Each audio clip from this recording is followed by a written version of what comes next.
এইরকম একটি অর্থনীতিকে একটি সরকার যখন উত্তরাধিকারী সূত্রে পায়, তার খুব দ্রুত সহজ সমাধান যে নেই, এটা এতক্ষণ তো আলোচনার ভিত্তিতে আপনারা বুঝলেন।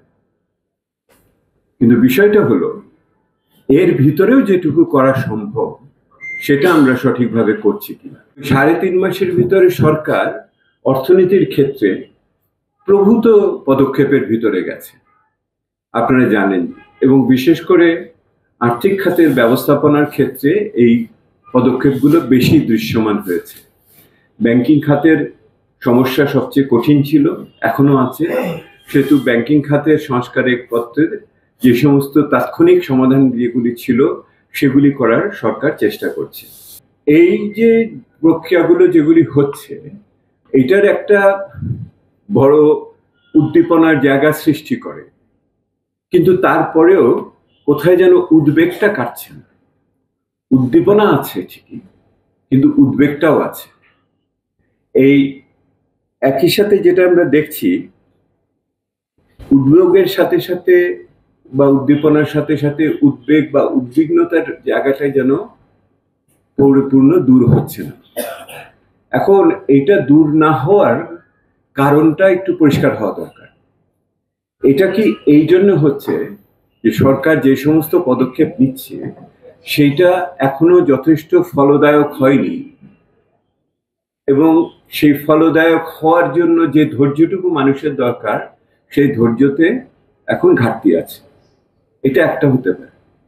আরেকটা হতে পারে যে যখন অর্থনৈতিক পরিকল্পনা, যখন কোনো কিছু পদক্ষেপ নেওয়া হয়, তখন তার ফলাফল সম্বন্ধে যাদের জন্য এটা করা হচ্ছে তাদের আস্থা আছে কিনা যে এইটা সেই জায়গাতে যে পৌঁছাবে, আমি ওইটুকু ধৈর্য ধরব। আস্থার কোনো ঘাটতি হচ্ছে কিনা, এইটার থেকে অস্বস্তির সৃষ্টি হচ্ছে কিনা, এইটা আমাদের বোঝার ব্যাপার। কিন্তু এর সাথে সাথে যেটা দরকার করে সেটা হলো আস্থা সৃষ্টি করার জন্য আপনার শুধু কি করেছি এটা বললে হবে না, কি করতে চাই সেটাও বলতে হবে। আমার দৃষ্টিতে বাজেট আজ থেকে এখনো 7 মাস দূরে। বাংলাদেশের চলমান পরিস্থিতিতে যে দ্রুততার সাথে ঘটনাবলী ঘটছে, তাতে এটা অনেক দূরের বিষয়, এবং ওইটা সম্বন্ধে কি ধরনের ধারণা আমাদের নেওয়া উচিত সরকারের পক্ষ থেকে আগামী 6 মাসের জন্য একটি কর্মপরিকল্পনা সামনে দরকার। এই যে দুর্নীতি, লুণ্ঠনের মাধ্যমে সম্পদ হলো, এগুলি বাজেয়াপ্ত হলো না কেন? এই সম্পদ কোথায় গেল? এই সম্পদ কেন সরকারের অধিগ্রহণে আসলো না? আইনানুগ পদ্ধতির ভিতর দিয়ে, স্বেচ্ছাচারীভাবে করতে কিছু আমি বলি না, কিন্তু এই সমস্ত ক্ষেত্রে ব্যাংকের যে সমস্ত ঋণ ছিল সেগুলিকে সমন্বয় করার জন্য দ্রুততর আইনি পদক্ষেপের মাধ্যমে যে সমস্ত জামানতগুলো ছিল সেগুলি কেন অধিগ্রহণ এখন পর্যন্ত আমরা করতে দেখছি না, শুনছি, দেখছি না।